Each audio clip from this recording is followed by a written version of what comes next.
नमस्ते दोस्तों। आज मुंबई इंडियंस और चेन्नई सुपर किंग्स के बीच वानखेड़े के ऐतिहासिक मैदान पर एक ऐसा रोमांचक मुकाबला खेला गया जिसने दर्शकों की सांसें थाम दी। मुंबई के इस समुद्री तट पर स्थित स्टेडियम में टॉस जीतकर पहले गेंदबाजी करने उतरी मुंबई इंडियंस का सामना सीएसके की एक ऐसी तूफानी शुरुआत से हुआ जिसे रोकना लगभग नामुमकिन लग रहा था।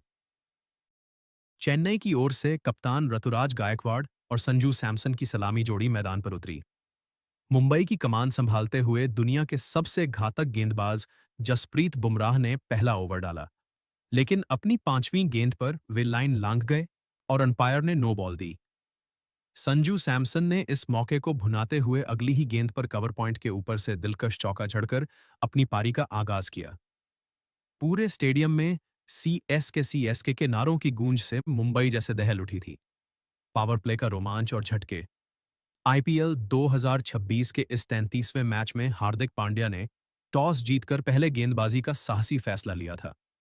वानखेड़े की पिच शुरुआत में तेज गेंदबाजों के लिए मददगार दिख रही थी, लेकिन चेन्नई के इरादे हमलावर थे। जब हार्दिक खुद दूसरा ओवर लेकर आए, तो ऋतुराज गायकवाड़ ने उनकी धीमी गेंद को बखूबी पढ़ा और फाइन लेग के ऊपर से एक गगनचुंबी छक्का झड़कर मुंबई के खेमे में खलबली मचा दी। हालांकि मुंबई को पहली सफलता युवा स्पिनर एएम गजनफर ने दिलाई।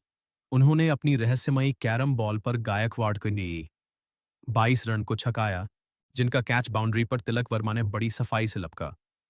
इसके बाद मैदान पर आए मुंबई के लाडले सरफराज खान। उन्होंने आते ही बुमराह की पहली गेंद पर कड़क चौका जड़कर अपना खौफ दिखाया। सरफराज ने मिचेल सैंटनर के खिलाफ भी अपने ट्रेडमार्क स्वीप शॉट्स से 2 चौके बटोरे, लेकिन सैंटनर ने अपनी चतुराई से रफ्तार कम की और सरफराज को क्लीन बोल्ड कर दिया। गजनफर का जादू और सैमसन का अर्धशतक। सरफराज के बाद sixer king Shivam Dubey crease पर आए, जिनसे बड़ी उम्मीदें थीं, मगर एम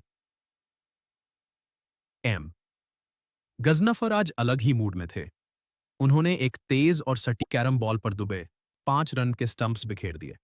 8.1 ओवर में चेन्नई का स्कोर 81/3 हो गया और वानखेड़े में नीली जर्सी वाले प्रशंसकों का शोर बढ़ गया। अब सारी जिम्मेदारी संजू सैमसन के कंधों पर थी। उनका साथ देने आए बेबी एबी यानी डीवॉल्ड ब्रेविस।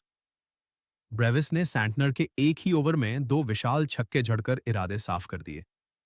दूसरी ओर संजू सैमसन आज किसी दिव्य रूप में थे।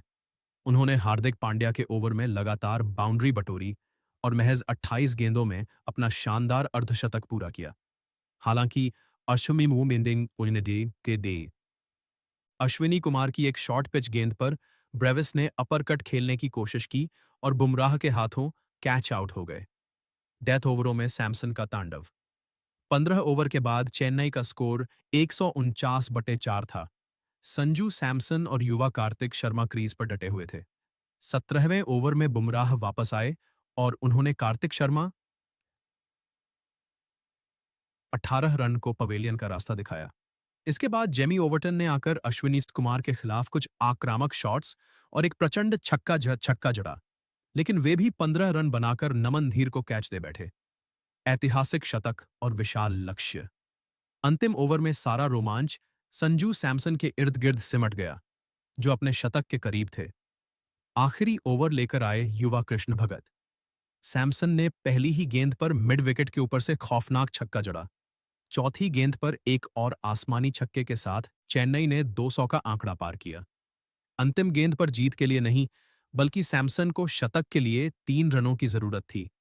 कृष्ण भगत ने छोटी गेंद डाली और सैमसन ने कड़क पुल शॉट खेलकर चौका बटोरा। मात्र 54 गेंदों में संजू सैमसन ने इस सीजन का अपना दूसरा आईपीएल शतक जड़कर इतिहास रच दिया। मैच का सारांश। Chennai super Kings 207/6 20 over. Sanju Samson 101 नाबाद रन, 54 गेंद 10 चौके 6 छक्के। जसप्रीत बुमराह 31/1 ने 4 ओवर। वानखेड़े की वह रात सैमसन के नाम रही। जहां मुंबई ने टॉस जीतकर दबदबा बनाना चाहा था, वहीं सैमसन की इस मॉन्स्टर पारी ने मुंबई के सामने 208 रनों की हिमालयी चुनौती खड़ी कर दी। अब देखना यह था कि क्या हार्दिक और बुमराह की टीम इस पहाड़ जैसे लक्ष्य को हासिल कर पाएगी।